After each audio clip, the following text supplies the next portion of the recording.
កងទ័ពថៃប្រដាប់ដោយអាវុធនិងសមត្ថកិច្ចនគរបាលបង្ក្រាបបាតកម្មថៃដែលប្រដាប់ដោយដំបងនិងខែលព្រមទាំងឧបករណ៍ផ្សេងទៀត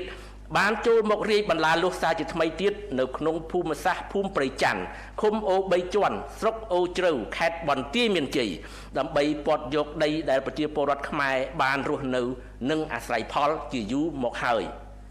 ប៉ុន្តែ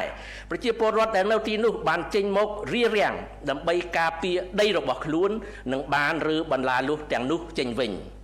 សមត្ថកិច្ចថៃបានបាញ់កាំភ្លើងគ្រាប់ជ័រនិងគ្រាប់បែកផ្សែងមកលើប្រជាពលរដ្ឋខ្មែរដែលធ្វើឲ្យពួកគេហៀរទឹកភ្នែកនិងបានប្រើប្រាស់ឧបករណ៍សម្លេងដែលធ្វើឲ្យប៉ះពាល់ទៅដល់ក្រដាសត្រចៀកនិងប្រព័ន្ធខួរក្បាលព្រមទាំងបានបង្កអំពើហិង្សាទៅលើប្រជាពលរដ្ឋខ្មែរដោយបានប្រើប្រាស់ឧបករណ៍បង្ក្រាបនិងបាញ់ជំពាមកៅស៊ូគ្រាប់ឃ្លីដែលបណ្ដាលឲ្យប្រជាពលរដ្ឋនិងព្រះសង្ឃចំនួនយ៉ាងតិចក៏24អង្គនាក់ដួលសន្លប់និងរងរបួសធ្ងន់និងស្រាលកងកម្លាំងនិងអាជ្ញាធរសមត្ថកិច្ចចម្រុះរបស់កម្ពុជាដែលមិនប្រដាប់ដោយអាវុធហើយដែលកំពុងតែឈរជើងប្រចាំនៅក្នុងតំបន់នោះក៏មានវត្តមាននៅក្នុងហេតុការណ៍នោះផងដែរដើម្បីការពារសុវត្ថិភាពជូនបងប្អូនប្រជាពលរដ្ឋដោយបានបំពេញភារកិច្ចប្រកបដោយវិជ្ជាជីវៈនិងទទួលខុសត្រូវខ្ពស់ក្នុងការប្រកាន់ខ្ជាប់ខ្ជួនបំផុតនៅកិច្ចព្រមព្រៀងឈប់បាញ់ព្រមទាំងគោរពគោលការណ៍ដែលបានឯកភាពគ្នាក្នុងការដោះស្រាយបញ្ហាដោយសន្តិវិធីនិងត្រឹមត្រូវស្របតាមច្បាប់អន្តរជាតិសមត្ថកិច្ចនិងអាជ្ញាធរខេត្តបន្ទាយមានជ័យបានជួយសង្គ្រោះបងប្អូនប្រជាពលរដ្ឋនិងព្រះសង្ឃដែលបានរងរបួសនិងបានបញ្ជូនរថយន្តសង្គ្រោះបន្ទាន់ដើម្បីដឹកអ្នករងរបួសធ្ងន់ទៅកាន់មន្ទីរពេទ្យអ្នកនាំពាក្យរាជរដ្ឋាភិបាលកម្ពុជាសូមកោតទោសចំពោះអំពើហិង្សារបស់សមត្ថកិច្ចថៃមកលើប្រជាពលរដ្ឋនិងព្រះសង្ឃខ្មែរ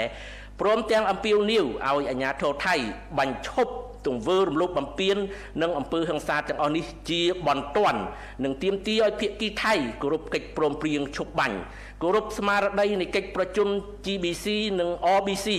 អនុសារណៈនៃការយោគយល់ត្រង់ចំណុច2មាត្រា4នៃ MOU ឆ្នាំ2000និងគោលការណ៍សិទ្ធិមនុស្សនិងច្បាប់អន្តរជាតិជាធរមានអ្នកនាំពាក្យរាជរដ្ឋាភិបាលកម្ពុជាសូមបញ្ជាក់សារជាថ្មីម្ដងទៀតថារាជរដ្ឋាភិបាលកម្ពុជាដឹកនាំដោយសម្ដេចមហាបវរធិបតីហ៊ុនម៉ាណែតនាយករដ្ឋមន្ត្រីនៃប្រជាណាចក្រកម្ពុជាប្រកាន់គោលជំហរច្បាស់លាស់ក្នុងការគោរពកិច្ចព្រមព្រៀងឈប់បាញ់និងដោះស្រាយបញ្ហាដោយសន្តិវិធីដោយឈរលើមូលដ្ឋាននៃកិច្ចព្រមព្រៀងទ្វេភាគីដែលមានជាធរមានព្រមទាំងអនុសញ្ញាសន្ធិសញ្ញានិងច្បាប់អន្តរជាតិ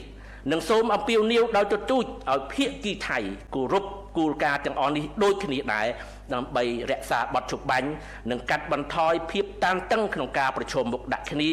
ដើម្បីបញ្ជៀសការប៉ះទង្គិចដែលនាំដល់ការផ្ទុះអាវុធសារជាថ្មីក្រុមការងារអ្នកនាំពាក្យនឹងបន្តជូនដំណឹងដល់បងប្អូនប្រជាពលរដ្ឋទាំងក្នុងនិងក្រៅប្រទេសក៏ដូចជាសហគមន៍អន្តរជាតិជ្រាបអំពីការវិវត្តនៃស្ថានភាពជាបន្តបន្ទាប់អាស្រ័យហេតុនេះសូមសាធារណជនមេត្តាជ្រាបជាព័ត៌មានសូមអរគុណ